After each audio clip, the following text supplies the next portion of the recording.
Hey guys, Coach Pop here. Thanks for joining me for this week's video lecture. Today we're looking at Strayer's Chapter 6, Commonalities and Variations in Africa and the Americas.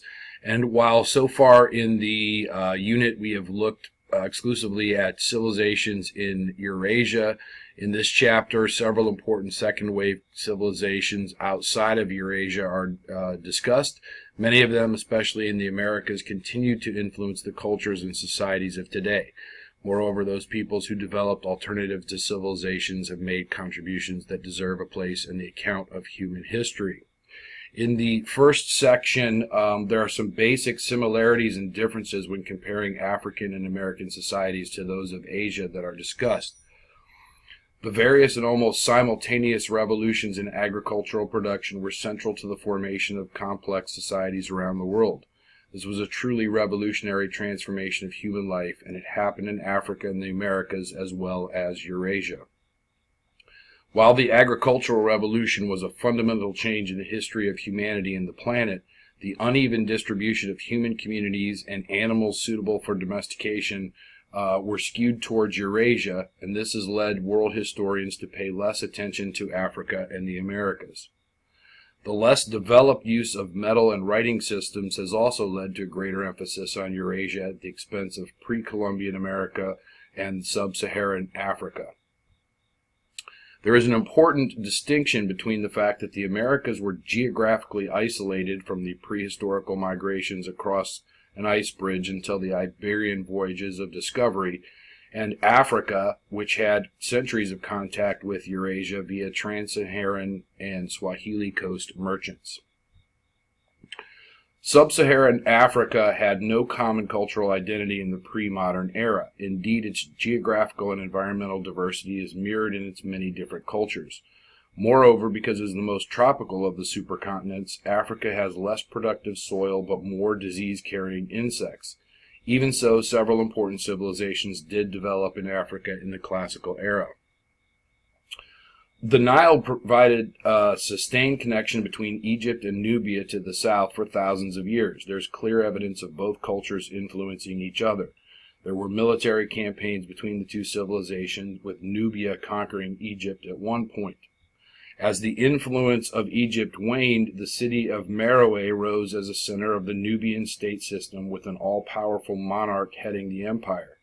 There were at least 10 cases of queens ruling or co-ruling Meroe. The state was not as centralized as Egypt because of geographical differences. While the Nile provided water for agriculture, there was also sufficient rainfall in the region. This meant that there was less of a demand for irrigation, which also meant that the state did not have to be as centralized.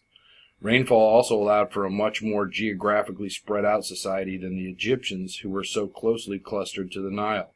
The region benefited from its location as a key hub of trade, either along the Nile to the north or east and west via camel caravans. From the 300s to roughly 1300 of the Common Era, the Coptic branch of Christianity dominated the civilization, using Greek as a language for worship and constructing churches in the Coptic or Byzantine style.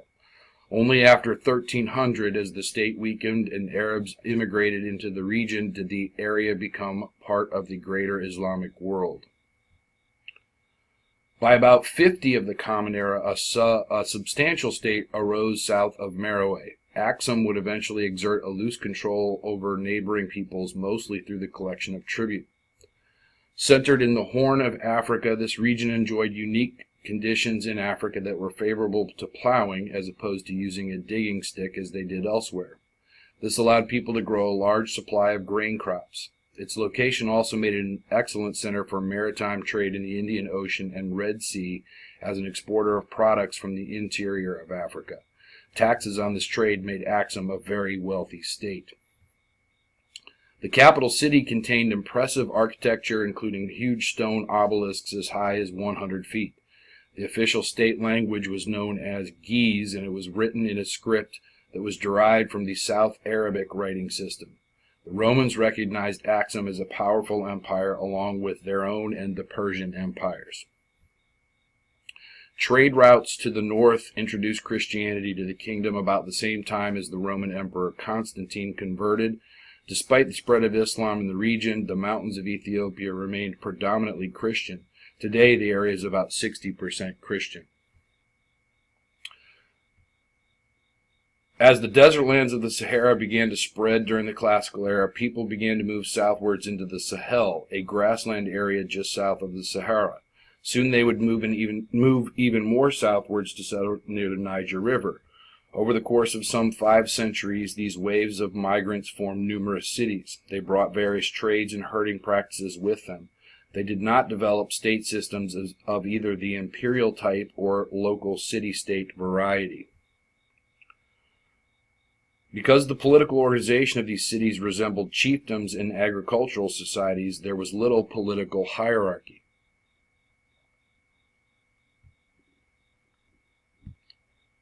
However, social stratification did develop around skilled crafts, with ironworking being the most important and highest on the social ladder. As the cities often lacked various raw materials and commodities, increasingly long trade networks developed, linking the various cities with producers of minerals, agricultural goods, and other commodities. This will become the basis of the trans-Saharan trade routes we will examine later. This map is from your textbook that shows several things. First of all, here's where Nubia was originally. You can see Meroe is at the edge of their lands. Axum is over here.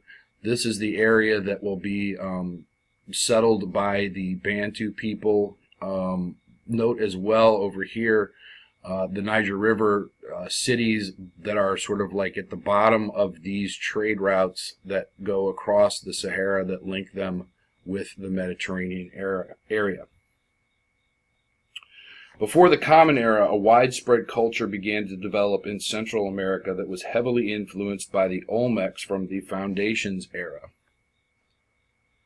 In the area of the Yucatan Peninsula, a few cities arose after about 1000 BCE, but the real flourishing of Mayan culture was between 250 and 900 of the Common Era. The Maya had numerous cities with populations in the tens of thousands and impressive architecture such as massive pyramids. They developed sophisticated mathematics and recorded careful observations of the stars, planets, moon, and sun, allowing them to predict eclipses and other natural phenomena. The Maya also had the most developed writing system in the Americas. Their wealth stemmed from very productive agriculture, whose bounty came from very carefully and extensively reshaped landscapes with terraces, irrigation systems, and leveled tops. Their politics were not imperial as in Rome, Persia, or China, but organized by competing city-states as in Greece.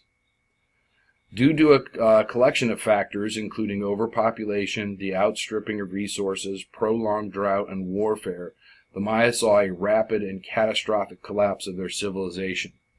It is worth remembering, though, that even as the civilization collapsed, the Maya people continued to survive. Further west, a huge city north of the Valley of Mexico may have begun as early as 150 BCE. It reached its height around 550 of the Common Era before suddenly and mysteriously collapsing in 650 CE.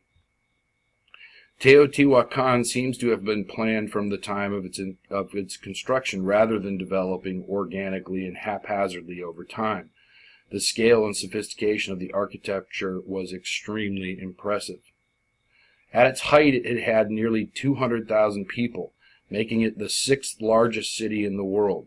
It directly administered an area of about 10,000 square miles and controlled a vital area in a trade network that extended from the Anasazi to the Maya. Here's a map of Mesoamerica from your textbook. These are the areas that we call the Mayan civilization. Notice the many different city-states here. Teotihuacan is here. This is the area that they control. And then, as you can see, they send out military and trade expeditions both north and south from there. The central Peruvian coast has been the home to many states and societies, dating back to the Norte Chico. Its rich marine environment provided endless supplies of fish and birds, animals not domesticated but still used to feed the many civilizations that rose and fell between 1000 BCE and 1000 CE. Between 2000 and 1000 BCE, a number of ritual sites and temple complexes developed in the Andes. By 900 BCE, the city of Chavin de Huantar became a focal point for an early civilization. Note that the College Board considers this the first civilization in the Andes of the Foundation era. Chavin de Huantar had a population of 2,000 to 3,000 people by 750 BCE with a distinct social hierarchy. The elite lived in stone homes while commoners had adobe homes. They built an elaborate and complex temple at this site. Artwork shows that the temple complex had connections to all directions in the high and lowlands. Many animals from the lowlands were represented as gods and sacred figures. During the Classical era, a civilization arose along 250 miles of Pacific coast between 100 and 800 of the Common Era. The population of the Moche concentrated around the small river valleys that formed from the Andean highlands. The abundant sardines and other fish of this part of the Pacific provided a great source of food, and the rivers fed irrigation systems in what would otherwise be dry and barren lands. Guano, or bat dung, from the coastal inlands was used as fertilizer. Religious and military elites were very wealthy and presided over human sacrifices. Graves of elites from the period show much material wealth. The metal workers, potters, and weavers also left artifacts showing sophisticated skills. The region is prone to earthquakes, droughts, and floods, and there was some sort of ecological crisis in the 5th century. By the 8th century, the Moche civilization had collapsed. Between 400 and 1000 of the Common Era, two larger civilizations developed out of ancient settlements, one in the north and the other in the south. Both had large capitals with impressive monumental buildings. These states did not control continuous bands of territory. Rather, the capital city set up colonies in the western and eastern lowlands, giving them access to distinctly different ecological zones. The two civilizations developed different agricultural styles and state systems, but there was little conflict along their 300-mile shared border. They shared related cultural and religious systems, but spoke distinct languages. While these states collapsed and broke into smaller kingdoms, the Inca would use their state system, highways, and styles of dress and art when they rose to power in the following centuries of the post-classical era. This map is from your textbook. Here you can see the Chavin. Remember, this is really from the Foundations era. The Moche will basically take that over after the Chavin fall. These are the two kingdoms, Wari and Tiwanaku. Note that they extend from the highlands, here's the mountains right here, both west and east into the lowland areas. In both Africa and the Americas, societies developed that were not necessarily civilizations, but that nonetheless have had enormous historical impact. One of these is the result of the migrations of the Bantu peoples. Over many centuries, a slow migration of Bantu people out of present-day Nigeria and Cameroon spread a common language base, cultural patterns, farming, and ironworking technology. As land was plentiful and population was small, there was little need for large state systems. The Bantu overwhelmed existing gatherer-hunter societies with their demographic superiority thanks to farming, their introduction of new diseases such as malaria, and the use of iron tools and weapons. The Batwa, or Pygmy people of Central Africa, adapted to the arrival of the Bantus by becoming forest specialists who traded products from the jungle for Bantu goods, even as they adopted Bantu languages for themselves. In East Africa, the Bantus' yams did not grow well, so they began to farm crops introduced from Southeast Asia, such as coconuts, sugar cane, and bananas. As the Bantu migrations covered a large area over many centuries, in the millennium between 500 and 1500 of the Common Era, a wide variety of societies, beliefs, and rituals developed. It is a safe generalization to say that Bantu gender codes were less patriarchal than in other societies around the world. gender parallelism, which is another form of separate but equal, rather than a strict hierarchy, was the main practice. The various religious traditions did not focus on the role of a creator god, but rather on the impact of spirits of ancestors and spirits of the natural world. The Bantu did not develop a universal religious tradition with a single historic revelation, but rather believed in constant communication with the spiritual world. These faiths were localized to specific geographical areas and communities.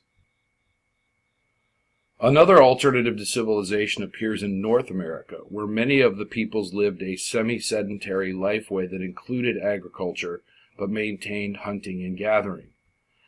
Mesoamerica introduced maize to the southwestern portion of North America. Due to the harsh desert climate, though, it took several centuries for a maize-based agricultural society to develop enough to support larger populations.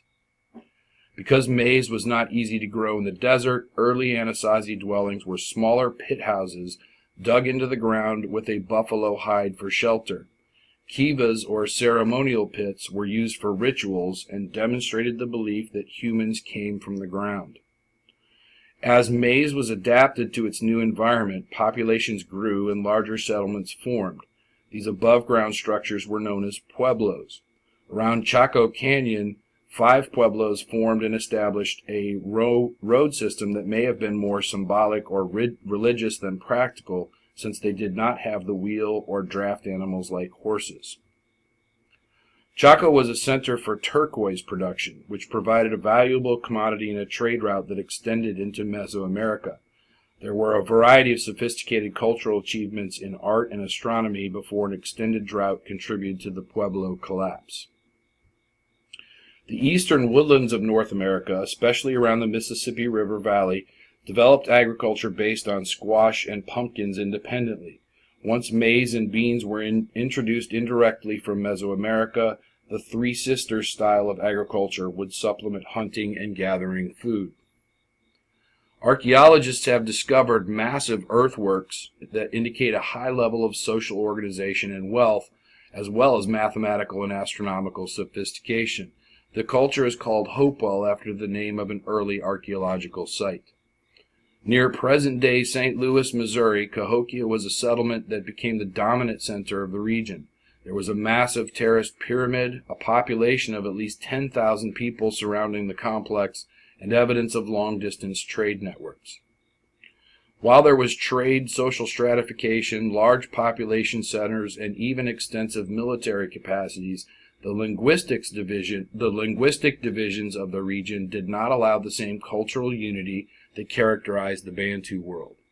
Here's the map from your book. Again, we've got the Anasazi, or remember that Strayer uses the word or the phrase ancestral pueblo out here in the southwest. You can see this huge, large area of these mound-building peoples extending all, even extremely to the headlands of the Mississippi River. Here is where the site called Hopewell was discovered, which would later become used as a name for the culture. In the reflection section, Strayer is raising some questions about how we put everything into world history. First of all, he asks what gets included and what gets left out. How are you going to decide what to cut? You can't put everything in. One way to try to decide that is the length, size, and impact of a culture. You can use that as arguments for including somebody or excluding somebody else.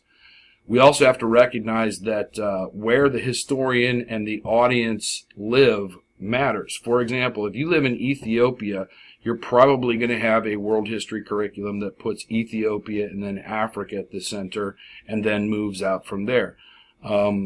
That's just sort of common sense. Wherever you are, that's sort of where you start in terms of how you're going to tell the story. The last point there, though, is that historians have yet to end these debates or accept one set of clear and firm answers to these questions. And indeed, these are questions that I hope you will be asking yourself as we continue throughout the course. That's it for Chapter 6. Thanks for joining me today, and I'll see you in class.